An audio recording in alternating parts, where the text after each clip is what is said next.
What is a chicken coop? Well, depending on who you ask, you'll get a very different answer. And you may be wondering, what does a chicken coop have to do with this podcast? Well, we're going to talk about it. You're listening to the PHEC podcast, episode 336. The field of public health is so broad, overlapping multiple industries. With epidemiology at the core of public health, there are an unlimited number of ways to target specific populations, health conditions, environmental issues, and causes that matter most to you.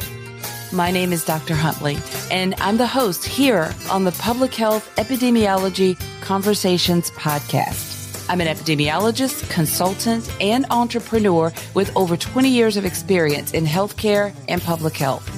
On this podcast, my guests and I engage in conversations that demonstrate the importance of public health and epidemiology across a variety of industries, helping you think outside the box and inspire greater positive impact in communities around the world. Now, let's dive into the topic of this brand new episode. Greetings, everyone, and thank you for joining me on this episode. You may be wondering, what did I hear her say? Yes, I wonder what your thoughts are. Like, what is a chicken coop? It's a legitimate question. Well, I'm actually going to share with you on this episode through a bit of storytelling. All right, so follow with me. Hang on. There is a genuine purpose and meaning to this kind of odd start to the podcast. Well, if I were to ask a farmer that question, what is a chicken coop? They may give me an answer that has to do with, a cage or space for chickens, right? I heard my husband talking to some of his friends, and my husband is not a farmer, about chicken coop. I heard him mention that phrase a few times. And my husband is a truck driver. This is back years ago when he was over the road. So that meant, he drove the big truck. He hauled cars. So his role was to load the cars up from the manufacturing plants or from the docks or ports if they were shipped in from other countries, and then load them onto his truck. And then he would drive across the country to deliver them to wherever they needed to be, usually up and down the East Coast, but sometimes he'd go out west. So he would get those cars from the ports or from the factories if they were built here in the United States, and then shipped to local dealerships up and down all around the country so that you could go in and buy the car that you wanted. So when I heard him talk about chicken coops, and I know he had a lot of truck driver friends, and they haul all different types of, it's quite an interesting tangent that I could go on with you, but I won't do that now. But just as, kind of bring us up to speed here, the truck drivers, these long haul truck drivers that go across, they spend days, weeks at a time away from home, delivering goods and so forth across the country. So in these trucks, sometimes you see these big container trucks or boxes. You don't know what's inside. They could have anything from paper goods and products to toys to parts, food. Even if it's like a refrigerated unit, they take food from farms, like commercial farms, to, local markets. It's just any number of things could be hauled by truck across the country. So when you pass these big trucks and you see the containers that they're hauling, you never know what's inside. So I've heard him up until this point, I had heard him plenty of times refer to chicken coops. So I naturally thought that it has something to do with maybe the type of truck that would haul chickens, maybe from a farm to where they get, prepared for consumption or something along those lines. And I just didn't think that much of it. That was just I hear him talk about a chicken coop, and, I'll overhear his conversation. It's almost like a foreign language to me. So I pick up for certain phrases, and that was just the assumption. I didn't care enough to ask any more about it. And a lot of time passed before it really came up in conversation. And I finally asked them, well, what did chickens have to do with that? I mean, whatever the conversation surfaced, it finally didn't make sense to me that he kept talking about these chickens, because I'm thinking if they're a truck driver and they're hauling chickens, they can't be going that far. I can't imagine going across country with a load of chickens. That has to be kind of regional. But yeah, he was talking to someone far away. So anyway, it came up. I'm like, well, what does that have to do with chickens? And he just laughed. He thought it was really funny. I didn't think it was so funny. I was really looking for an answer.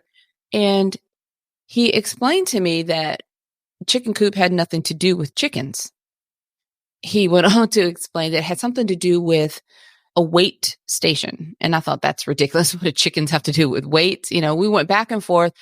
He finally actually called another truck driver friend of his that I had, I believed him. I had a little bit more trust. My husband's always picking with me. We're really opposite. I'm the more scientific and strict and kind of by the book, and he's way more playful and joking all the time. And I felt like I wasn't going to get a straight answer out of him. And I didn't believe what he was saying. So he called a friend. We had got into a conversation, and he had his friend explain to me what a chicken coop was. And to truck drivers, a chicken coop has to do with, and I don't know how they got this name, but the commercial weight stations that sometimes sit at state lines, because, long story here, the trucks, these big trucks I'm talking about, they cross multiple state lines, and all states have to comply with weight restrictions. The trucks can only be so heavy. They have to be within a weight range, depending on, what type of truck it is. And every so often they have to pull over to these weight stations. Like I said, they're commonly at the state line, but sometimes they can be within the state. But these weight stations are there to make sure they're staying within their weight range. And truck drivers commonly refer to these commercial weight stations as chicken coops. They gave me a long, convoluted reason why it didn't make all that much sense to me. But the point here is a chicken coop to truck drivers. If you know a truck driver, ask them, what's a chicken coop? If they're over the road truck driver, they'll know. If they're local, I don't know if they would really know this. But if you know somebody, if you have a family member who's been a truck driver or is driving over the road, ask them, what's a chicken coop? And they'll explain that. You'll get something around what I just described to you. Of course, when you ask a farmer, you're going to get a whole different answer, right? And you're asking now, surely you're wondering, why am I bringing all this up? Here's why. As public health professionals, we often speak our own language, and we understand what we're saying.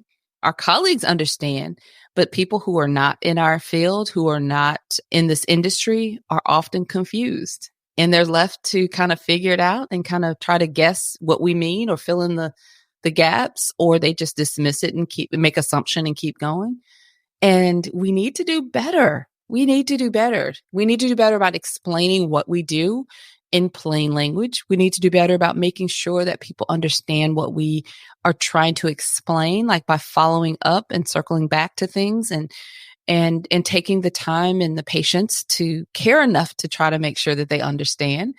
And it goes a long way with even people who are exploring and curious about public health.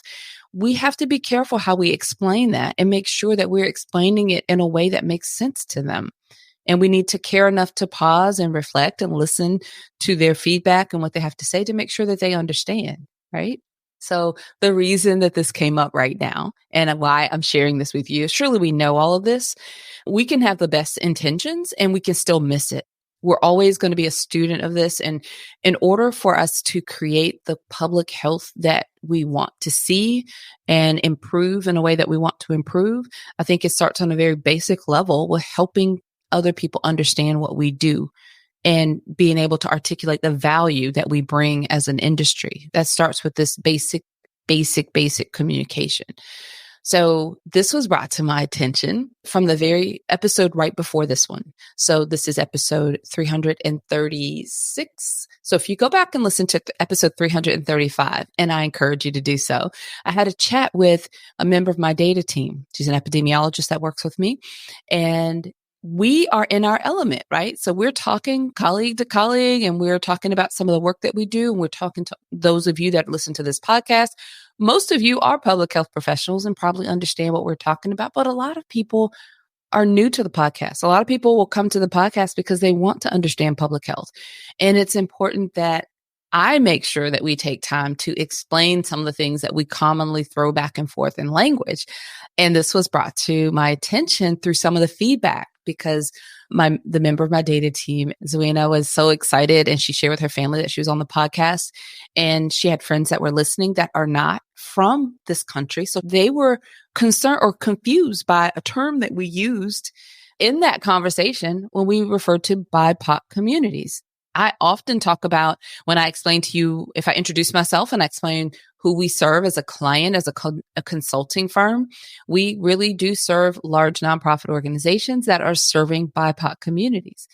Well, if someone is not in the public health field or in public health or just not really in tune with health related issues, they may have heard that term, but not be really familiar with what that acronym stands for. Just like I didn't know what chicken coop meant to truck drivers. So I am circling back not only to explain that, which I'm about to do, but I wanted to share the lesson with all of you as a reminder and to serve as maybe encouragement for us to, even if we think we're being clear, make sure we're checking to make sure that people understand, not in a condescending way, like, do you understand me? But those cues that we get, sometimes it's in an expression, and I see it all the time, especially if I throw out epidemiology. I can tell from someone's facial reaction or body language whether or not they understand what I mean or if they know what that term means. And that's an opportunity for me to continue the conversation, to go a little further. We have to sometimes just watch for those cues and respond. So that's on us. That's a small thing that we can all do. So for the record, BIPOC is an acronym. It stands for Black, Indigenous, and other people of color. So Black, Indigenous, people of color. That's where we get BIPOC from. And it's an acronym that it's intended to emphasize the historic oppression of Black and Indigenous people. So I've explained that. I will do better at explaining that when I introduce myself and my organization and who we serve. I think that's important, very important. You know, like I said, I don't want to be under the assumption that people are always, health conscious or in this industry and understand what that acronym stands for. And we use a lot of acronyms in this industry, so people can easily get confused. Ask any of my CDC folks. They have so many acronyms for everything.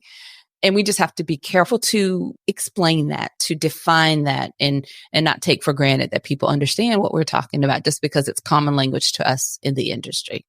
I hope that helps someone. It definitely helps me. Learning lesson that I'm sharing with you as I be a little more vulnerable, share a little bit behind the scene, the lesson learned here, and think about it. What can you do to further explain some things that maybe you are a little complex or you've taken for granted that people understand? Or what can you do to listen or watch out for those cues when there's an opportunity for you to go a step further and explain a little bit more? I'd love to hear your thoughts and feedback or your suggestions or ideas as well. So share those with us as you respond to this in our show notes or on social media. Also, share this with a friend, someone that's in public health, a student, a colleague, a coworker. Share this with them. It's a nice reminder. I think a lot of us are doing this really well. But I think there's always this room for improvement. It's just a nice little story to remind you that we need to be a little bit more clear and a little bit more intentional about how we communicate public health. All right. Thank you for being with me. And until next time, have a fantastic rest of your day. Thank you for listening to the Public Health Epidemiology Conversations podcast. Visit phecpodcast.com to find the show notes for each episode and to learn how to work with me.